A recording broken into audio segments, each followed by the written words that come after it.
বিষ্ণু ইসলাম ছাগলের সামনের দুই পায়ের যে বাজুর রানের গোশত, এটা বিষ্ণু ইসলাম বেশ পছন্দ করতেন।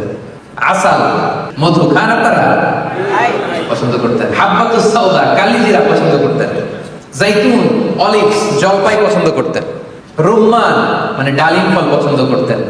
লাউ পছন্দ করতেন, লাউ। খেজুর খেতেন, খেজুর। দুধ খেতেন, দুধ পছন্দ করতেন খুব। সিরকা খেতেন, ভিনেগার সেটা। রুটি খেতেন, গোশত খেতেন, কিশমিশ খেতেন, মাশরুম খেতেন, তিন ফল খেতেন, আঙ্গুর খেতেন, আঙ্গুর। হাইস খেতেন, হাইস, ছাতু। পনির পছন্দ করতেন, পনির, ঘি, এগুলো। তার মানে এগুলো সবসময় খেতেন না, সারা জীবনে কি কি খেয়েছেন তার একটা লিস্ট দিলাম। খরগোশ খেয়েছেন, মোরগ খেয়েছেন, বিশাল বড় সাগরের তিমি মাছের মতো একটা মাছ যেটার নাম আম্বার, জীবনে একবার খেয়েছেন। এই হচ্ছে রাসূল সাল্লাল্লাহু আলাইহি ওয়াসাল্লামের ফুড লিস্ট। যা খেতেন অল্প খেতেন, বাসি কিছু খেতেন না, খেতেন অল্প কিন্তু তাজা। সুবহানাল্লাহ পড়েন।